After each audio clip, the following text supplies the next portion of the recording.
African Americans ain't African.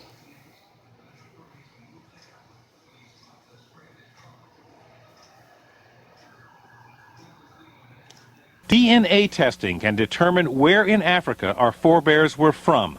Among those using the test to trace their family's past, Spike Lee, Oprah Winfrey, and actor Isaiah Washington, one of the stars of Grey's Anatomy.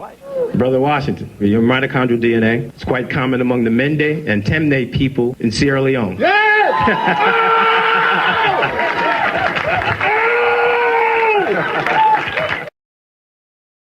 Trace their ancestry back to Africa, a history totally lost to them. If you think about young African Americans growing up thinking that the history started with slavery, I mean, how do you think that impacts their psyche? We went through slavery, we didn't start with slavery. To Vi Higginson, the prospect of tracing even a tiny fraction of her ancestry back to Africa was enthralling. 60 Minutes sent her DNA to African Ancestry, as well as to several other genetic genealogy companies, to see what they could tell us about Vi's maternal lineage. I'm sitting on the edge of my seat. Kittles Company sent Vi what they call a certificate of ancestry. Oh my God. It says that you share maternal genetic ancestry with people from the Mende tribe in Sierra Leone. Do you know anything about Sierra Leone or the Mende people? No. Nothing. Nothing.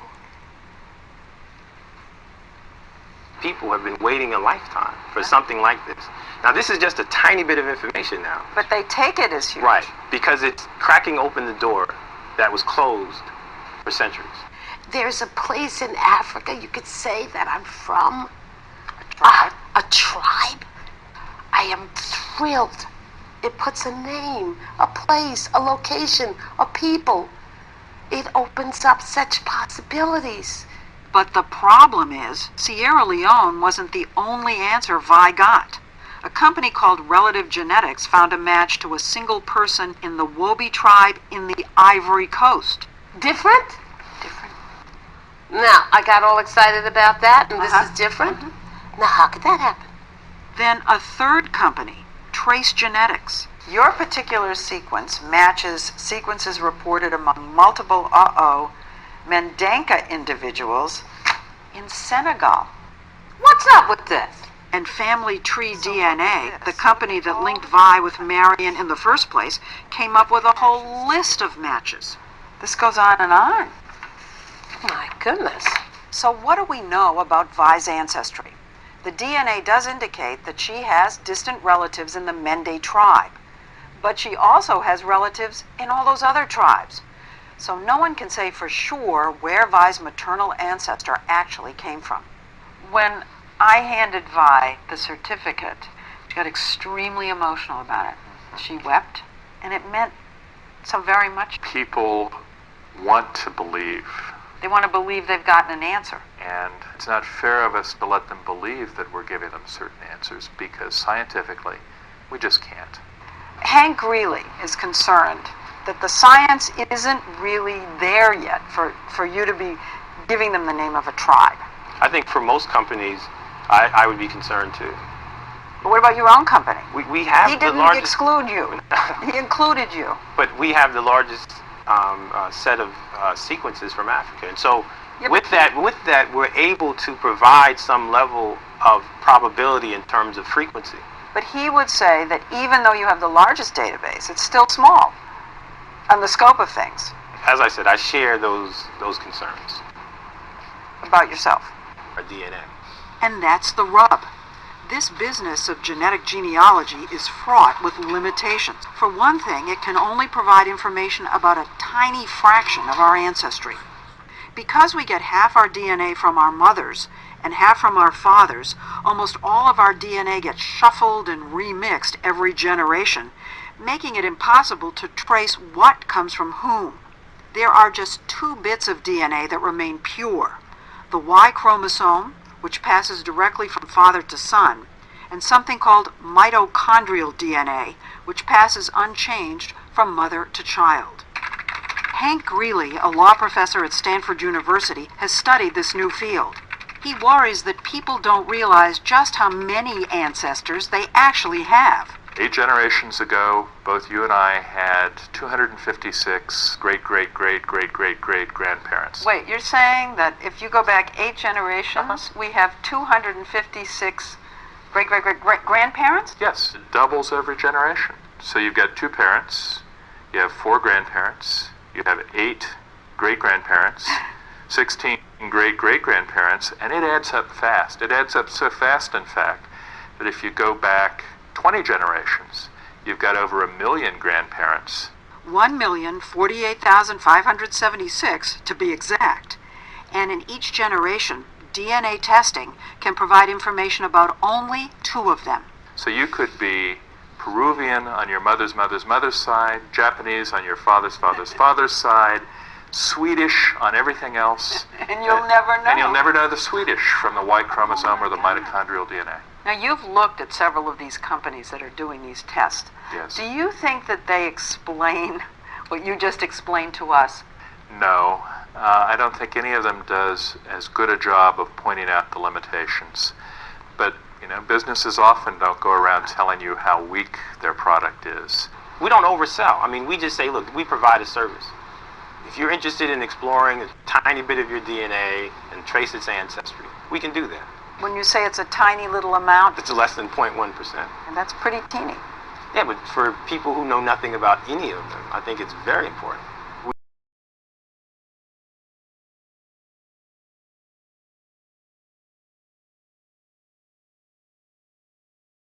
Well, cut to 1977. You could say, what's the greatest event in the history of miniseries and TV? Roots. So you could say since 1977, I've had one serious case of roots envy. You know, I had this little composition book. I could go back to my great-great-grandmother on my father's side, on my mother's side, great-grandmother. But that was it. There was Alex Haley coming out of the blue, could go all the way to Africa. He could go to the ship that brought his African ancestors over, and then he went all the way back to Gambia. So I was totally jealous of Alex Haley. And so I had a profound and severe case of roots envy. But I figured, well, I'll never, only Alex Haley could do that, right? So I got to know Quincy Jones in 1999. Anthony Appiah, my dear friend, and I edited the Africana Encyclopedia, and then we founded Africana.com, which we needed some investors, and by this time, it's complicated, but I got to be friends with Quincy Jones, still a great friend of mine. And Quincy introduced me to Alex Haley. And more than that, Quincy, it turned out, was obsessed with genealogy as well. Quincy scored the music for Roots. So for Christmas, he would give people their family trees. So, you know, I thought about that, and but there was nothing I could do about that. Well, here's a funny thing happened. You never know. The Bible says be careful what you wish for. In the year 2000, a young black geneticist named Dr. Rick Kittles, who at the time was teaching at Howard University, sent me a letter. He's now at the University of Chicago Medical School. And he said that he was asking various African-American men if they would submit themselves to this new test. And through this test, he could trace on your mother's line where in Africa you were from. Man, that was some serious stuff. And I said, yeah, I mean, I called him right away, and I said, definitely. And he said that of all the people he'd written to, nobody was writing him back. And I couldn't figure out why, but I later found out why. So I said, would you want me to come to Washington? He goes, no, I'll come up to Harvard Square. It's where I was living. So about a week later, he showed up. And now, I've had many operations. I broke my hip when I was playing football when I was about 14. It was misdiagnosed by a country doctor. So I've had a zillion operations on my leg, right? So I know about having blood extracted. If you could see my veins is, just look at a vial and blood pours out, right? I'm very easy to get my blood. Well, after half an hour, I realized that two things, that Dr. Rick Kittles is a brilliant geneticist, but he's not brilliant at extracting blood. I also realized why no other black male was stupid enough to let him come up to try to take their blood. Because that brother kept poking around, and I thought, damn, this Kunta Kinte stuff is hard work. How badly do I want to know where I'm from in Africa? But I really wanted to know. I'd wanted to know since I was 9 years old, so, you know, let's go for it. So finally, see, at the time, you had to extract a lot of DNA in order to run the test. Now, you just swab your cheek or spit in the test tube, depending on the company that you use. We could talk about that a little bit later. So it's very easy and it's very painless. So I waited and I waited and I waited. You know, Rick Kittles went back to Washington. I waited for the result. And I didn't hear from him. So finally, I called him. And you know how people do. He picked up the phone after I called him about 1,000,000 times. He goes, "Oh, man, I was just about to return your phone call." I said, "Rick, what's up, man? Where am I from in Africa? Where are my people? You know, I want to jump on a plane and go. I thought I'd buy some land, you know, get a fine little African sister, you know, to hook up." I was single at the time, don't get me wrong. I'm still single. Well, so he said, "Well, we had to run, your results were anomalous, and we had to run them many times. But we finally have figured out where you're from. You are descended on your mother's side from the Nubian people." Now, all African Americans, not all African Americans, but many African Americans want to be descended from one or two ethnic groups.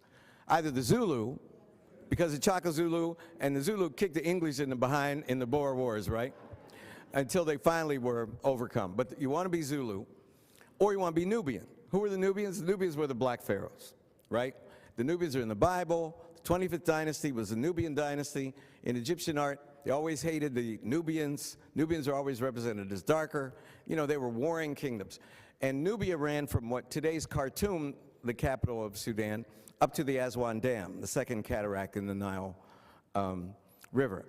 And so a Nubian, and all these people wanted to be Nubians, descended from the black pharaohs.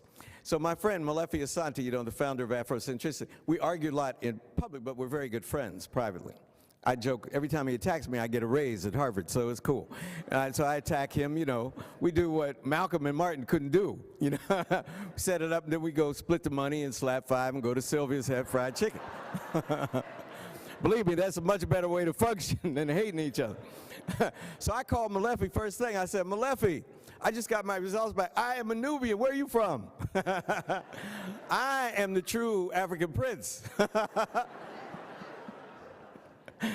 My friend Anthony Appiah, whose uncle was the Asantehene, the king of the Asante people.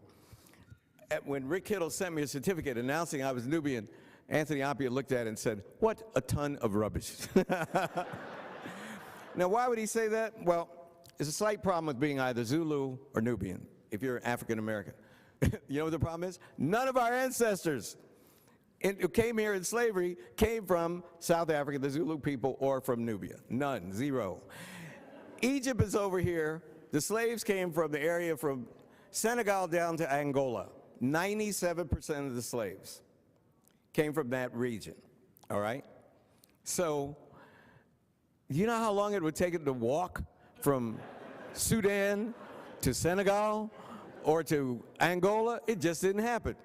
So I looked at Anthony and I said, "You're just jealous."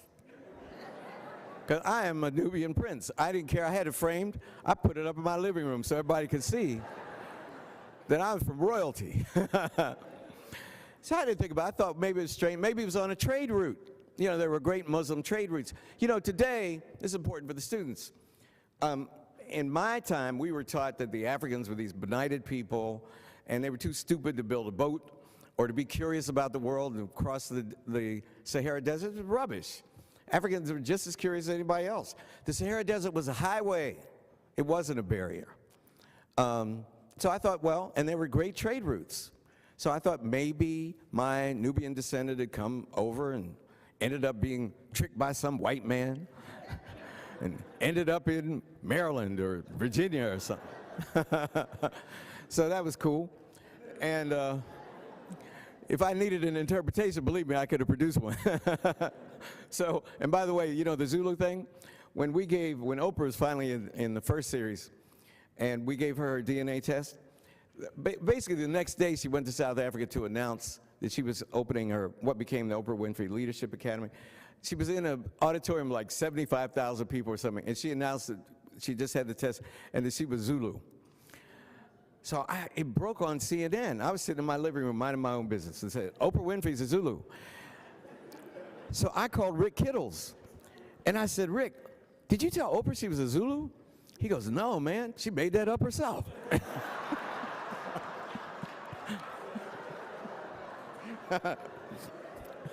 It's a true story. It's a true story. I would lie to make you laugh, but I'm telling you a true story.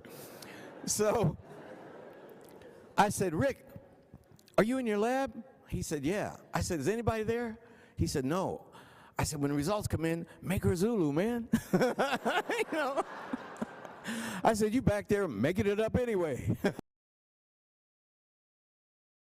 It's problematic because, once again, they're only part of your genome, of your genetic makeup. Remember, your mitochondrial DNA may say one thing and the rest of your genome say completely else, something else. So why would you want to use that to define race?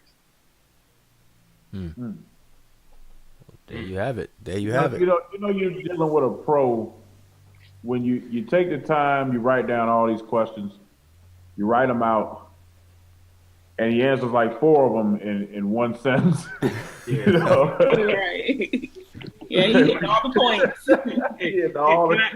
Can I ask a question? Go for it. Well, this is a good question right here. This is the elephant in the room right here. Specifically in the conscious community. You about to ask what I was about to ask. I just need to know, based off of our presence in North America, the African Americans, would you say that we are the original Native Americans? Professor, we need to know that. We have several books popping up on the scene. I totally disagree with that, but I want to hear what the professional has to say, the one that studied on genetics. Can we talk about that? Are African Americans, Native Americans, are we closely related? I mean, talk to us about that, sir. Here we go. I need that. No, that is a misnomer, a falsehood, an outright lie. Okay, that's exactly what that is. We are not the original Native American. There is a history that Native Americans have, and actually, it's disrespectful for African Americans to go out and say that they're Native American to the rich Native American cultures that have been here for thousands of years. I mean, Native Americans are descendants of Asians who came here, who migrated here, and we have the archaeology. We have the biological anthropology, we have the genetics, the fossils, everything is there, show and prove, okay? So there is no debate on that. We look at Native American populations. They were at one point very large with the settlement and the arrival and settlement of Europeans. Those populations were brought down to very few numbers. And so the genetic diversity, the biological diversity, the cultural diversity was lost. Okay, but they were not of recent African descent. Okay, those Native Americans were not. Now, for some reason, there are African Americans who are here who want to claim this connection with Native Americans. I don't know for what, outside of maybe trying to get some money from casinos or something. I don't know, but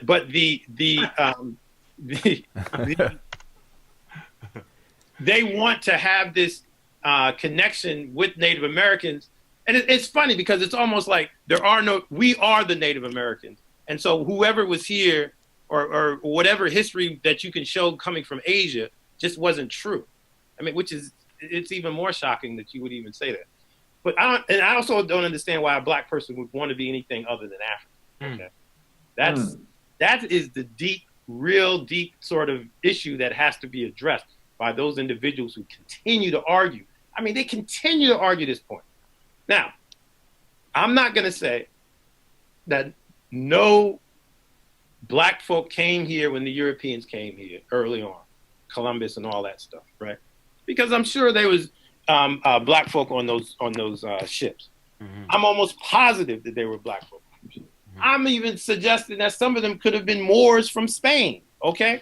But there was no wholesale movement of Black folk to the New World and then contribute all of what the Native Americans did And for some reason, that was lost too, I guess, in the history, that, you know, it was the Black experience that contributed to the Native American history.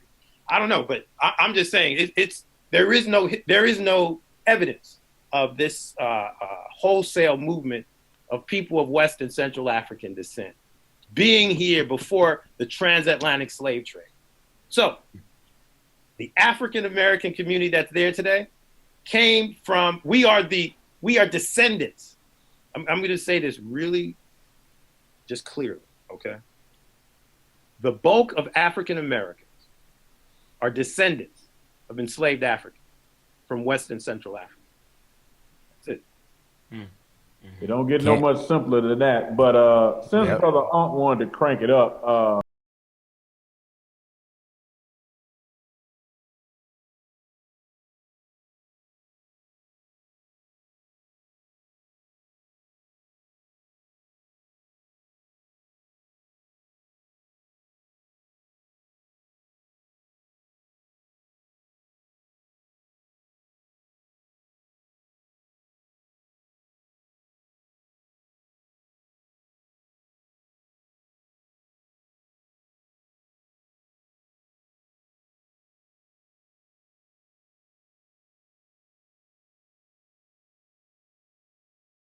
Brother Unc wanted to crank it up, you know, let's go all the way into it. Dr. Rick, talk to us about the Olmec civilization. And are these people genetically African?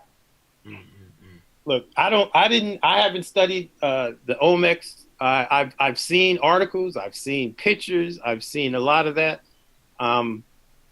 One of the things that I think we also have to be clear on, and this is what I call, it's not just me, a lot of my colleagues call this racial thinking, okay? Racial thinking is also typological thinking, meaning that there are these types that human populations adhere to. You're within one of these types. You're either Native American type, Asian, European type, and then they have different classes of Europeans, East, West, Scandinavian, you know, Mediterranean. And then you have Africans, right? The stereotypic African, right?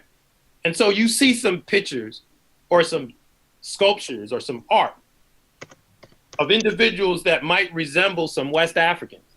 And you say, oh, those are Africans. That's typological or racial thinking. You're assuming that those Native Americans, they all mixed, didn't have variation in terms of their phenotype. All populations have variation in their phenotype. You can see Asian influences in Europeans. You can see even African influence in Europeans in terms of their phenotypes, their physical features. So no, I haven't bought into that Olmec thing, and I don't believe it. I think that those are some broad-nosed, big-lipped Native Americans. Facts.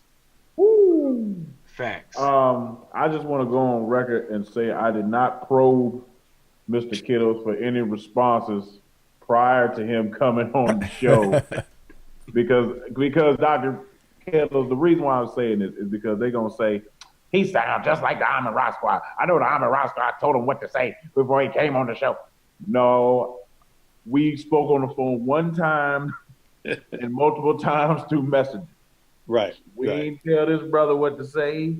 We didn't tell this brother what to think. We didn't give him the answer. He didn't even know the questions we were going to ask. Right. So, right. I didn't. And that's the good thing. That's the good part, is that this is all fluid and live. Right. Right. So it's interesting because, you know, we've had some African scholars who have explored that issue, and we have to be honest too with scholarship. I mean, at certain time periods, we may think one thing, and then as the evidence goes further, we see otherwise. And remember what I said about science. Science, for the most part, is biased. I mean, I hate to say it. I mean, you could say, oh, well, we're going to we're going to do this in a scientific way. Even how you use that has a political component to it. So I mean, it's you have to understand. You have to understand that, and we have to be honest. I mean, I don't agree with everything Van Sertima or Finch or even Sheikh Annie Joe said. I mean, the astrometric timetable of the Olmec Maya always, brothers and sisters, no matter what it is they try to push to you, know that the Olmec, or so-called Olmec, and the Maya are essentially Johnny-come-lately terminologies that have nothing to do with what's really going on in Mesoamerica. If I had the time, I would speak to you of sciences and information about the place that you now inhabit called the Americas that will blow your mind. Your ancestry, your DNA, your genetics are here. It didn't come from Africa, you've been here. And that's another part that we have not yet, coming out of the old school from our masters. That's something that only one that I've known of, that was Van Sertima, who actually promoted that at a very heavy thing when they came before Columbus.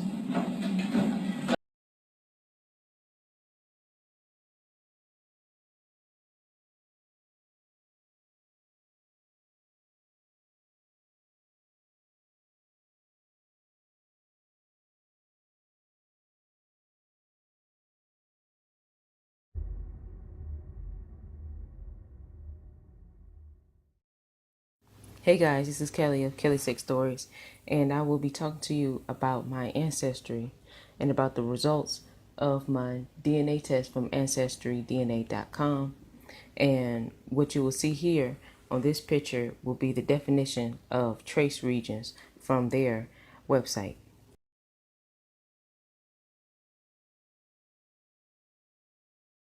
This is the estimate of my African heritage.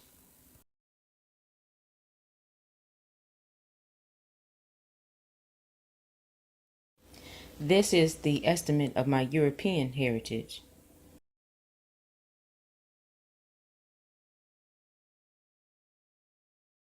This is the estimate of my West Asian heritage.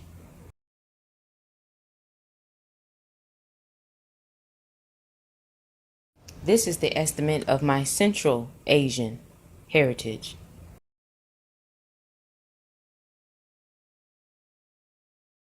On this picture, you will see the estimate of my Native American heritage.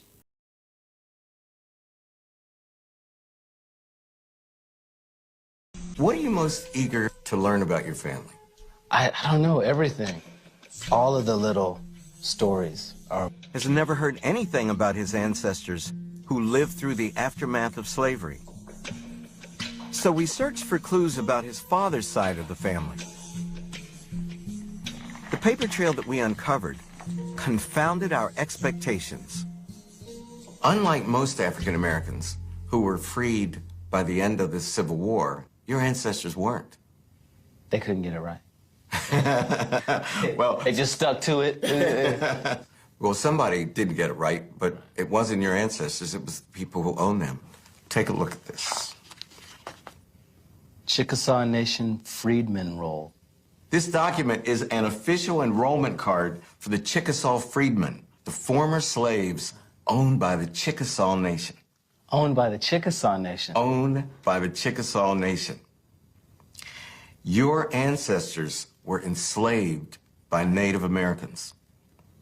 Here's your great-great-grandmother, Mary Kemp, her 11 children, including Bill Cheadle, your great-grandfather, William. And you can see William's father, or Hence Cheadle. You are one of the few African Americans who was not enslaved by white people, enslaved by Native Americans. I don't know how I feel about that. It's blights on the way this country started, you know, slavery and the genocide of the Native Americans and the Trail of Tears and all of those horrible stories of what has happened to the Native people here. And then our family was owned by people who had suffered. It's just, that's mind-blowing. Most people don't realize that the Cherokee, Creek, Seminole, Choctaw, and Chickasaw nations owned slaves. As self-governing entities, they weren't subject to the laws of the United States. So what did this mean for Don Cheadle's ancestors? When the Civil War ended, the 5 civilized tribes kept their slaves. They refused to liberate their slaves. Everybody wanted to roll with the slavery thing as long as they could. That's right. They said, come and get them. Yeah, you gotta take my slave. You got, yeah. Pry it from my cold, dead hand. And I had no idea. I had neither. This is amazing. The United States government didn't make a treaty with the Chickasaw until 1866, forcing them to liberate their slaves and make them citizens. The Chickasaws freed their slaves, but they did not offer them citizenship in the Chickasaw Nation. Are they honorary white people? I mean, what's going on here? Don, your ancestors were in Indian territory, yet they were neither Chickasaw nor were they Americans. They were a people without a country and without any legal status at all. That's crazy. Okay, guys, we're going to go over this article.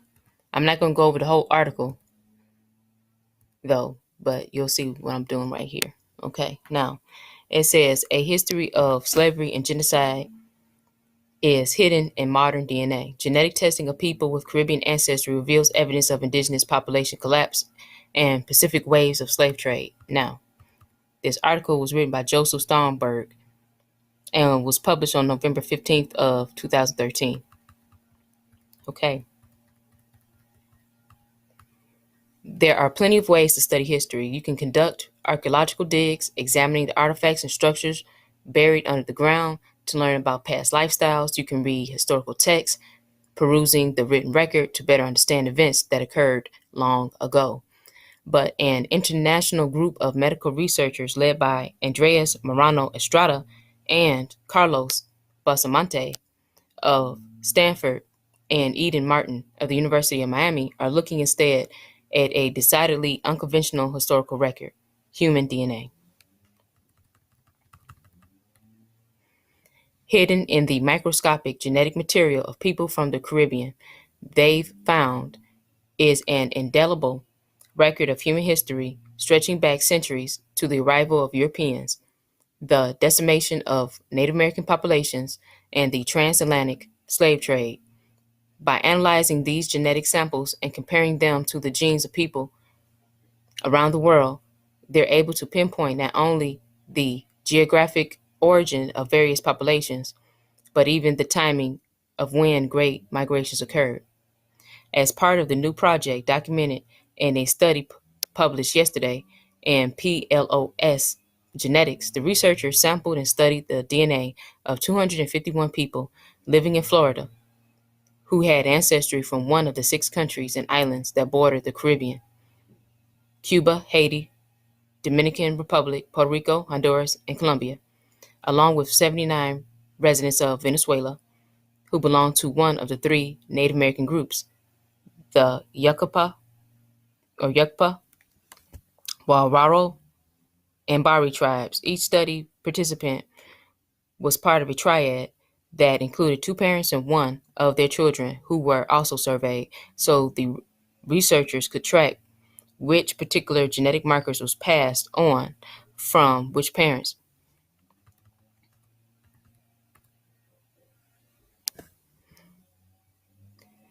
The researchers sequenced the DNA of these participants, analyzing their entire genomes in search of particular genetic sequences called single nucleotide polymorphisms, or SNPs for short, that often differ between unrelated individuals and are passed down from parent to child. To provide context for the SNPs they found in people from these groups and areas, they compared them to existing databases of sequenced DNA from thousands of people globally, such as data from the HapMap project.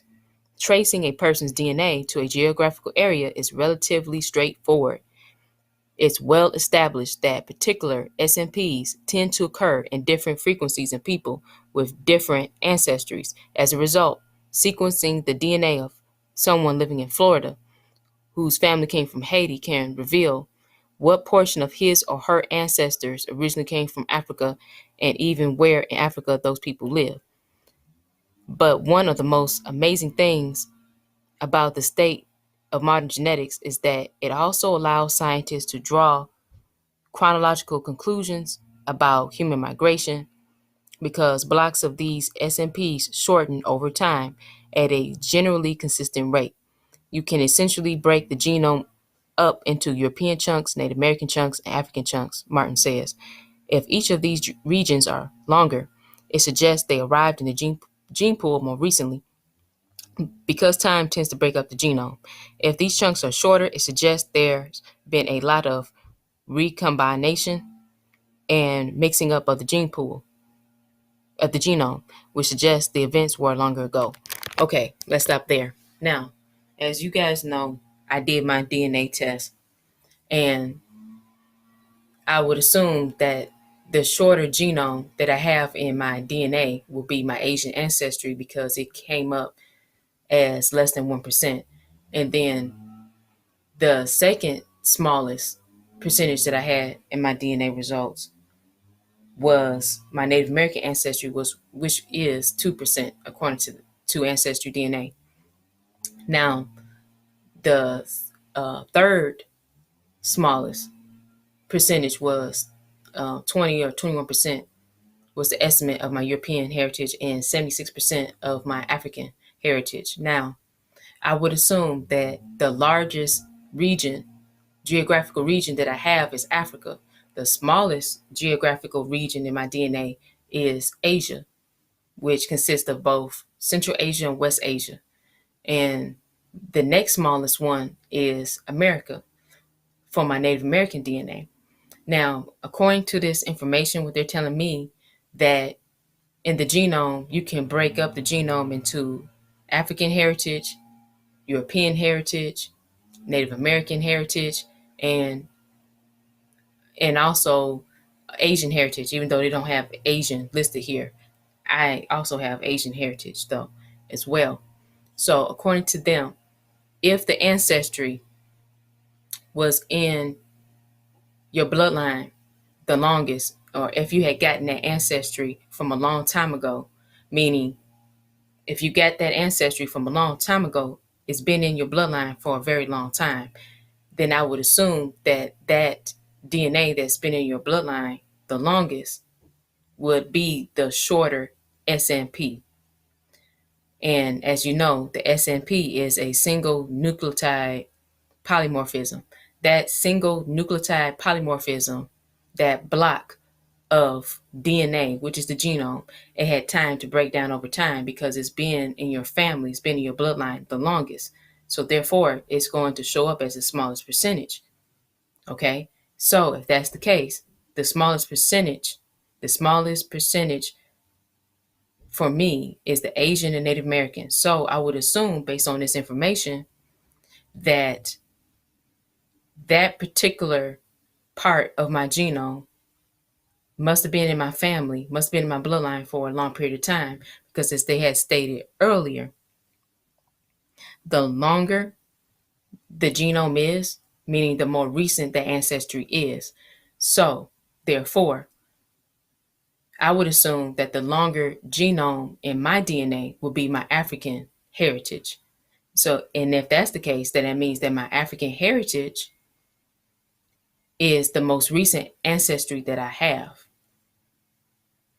And then the more recent ancestry that I have besides my African heritage will be my European heritage, will be the second most recent ancestry that I have in my gene pool. Okay, so that goes on to say that the biggest genome or the biggest SNP that I have in my body that's a part of my genetic material, it is my African and European heritage, which would suggest that those are my most recent ancestries. And if that's my most recent ancestries, then naturally that would mean that naturally that would make up the larger percent of my genetic code. Because the more recent your ancestry is from a particular region will naturally make up the larger percentage of your DNA. So the most recent DNA that I have is from Africa and Europe. The the more ancient ancestry, I would assume, will be the Asian and Native American ancestry, because it's making up the smaller percentages. So what that says to me, if I'm understanding this article right and correctly, that means that technically, originally, my family's roots would be Asian and Native American. And then what happened was the Asian and Native American people were introduced to Europeans. And then after they were introduced to the European, and the European genetic code got introduced into the Native American bloodline, then the African heritage got introduced last into the genetic code of my family history. That's what I'm assuming.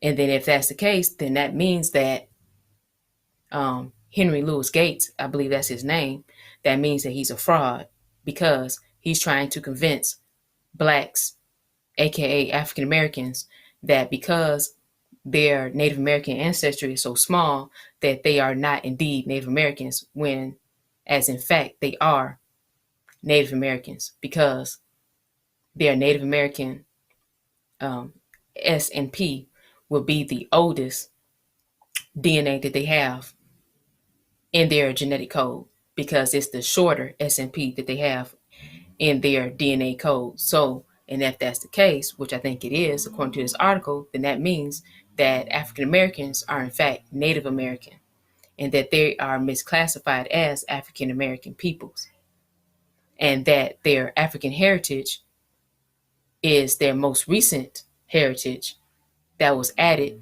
to their genetic pool.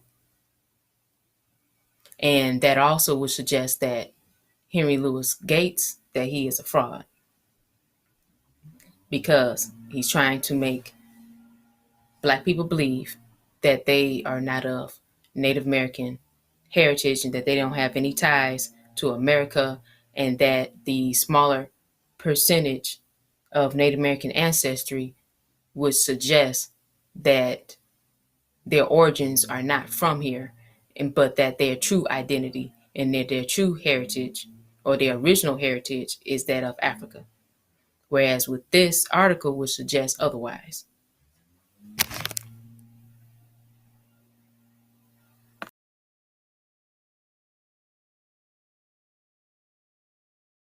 African Americans ain't African.